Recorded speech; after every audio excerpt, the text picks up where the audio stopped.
Hello, YouTube fam. I just wanted to share a story with you that actually just happened. I had the privilege to be able to talk with them, and they were just saying how the last 72 hours they basically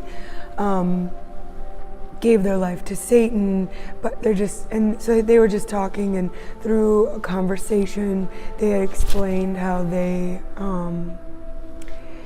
basically we're not sure, they're on the fence about the Lord, but they're just not sure. They don't want too much of one, but they just want half and half, or some of each, some of the Lord and some of Satan.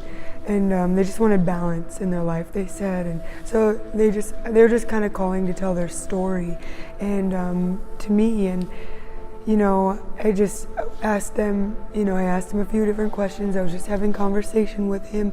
And then all of a sudden I just felt to ask him, do you have any pain in your body? And he said, actually, yeah, I have pain in my left hip and in my left knee. And I said, well, why don't we just go ahead and pray?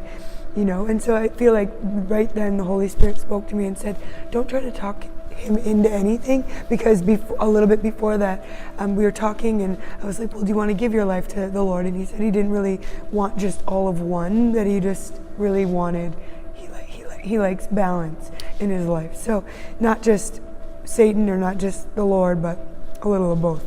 So I was like, okay, well, we're not going to do that. So I asked him about the pain. He said, yeah, he had pain in his left hip and in his left knee. So we prayed, and all the pain went away right away in his knee, and then in his hip we prayed. We had to pray 2 times, and all the pain, and he was just like, wow, like, I don't know what just happened. He just was like speechless. He's like, what the heck? What just happened? I don't even understand what happened. And he was just floored. He's like, I'm about 75 to 80% sure now. And I was like, you're 75 to 80% sure about the Lord? And he was like, yeah. And he had just came from worshiping Satan about 72 hours before he had called me. He was just worshiping Satan, and then he calls us, or he he'll call me. And so, I don't know, but that was just amazing. His whole life is going to change because he encountered the Lord. His hip and his knee were healed, and you can't deny that. That's the Lord. And so that was one of the coolest. That was just so amazing. So I hope this encourages you. I love you, and I'm always praying for you.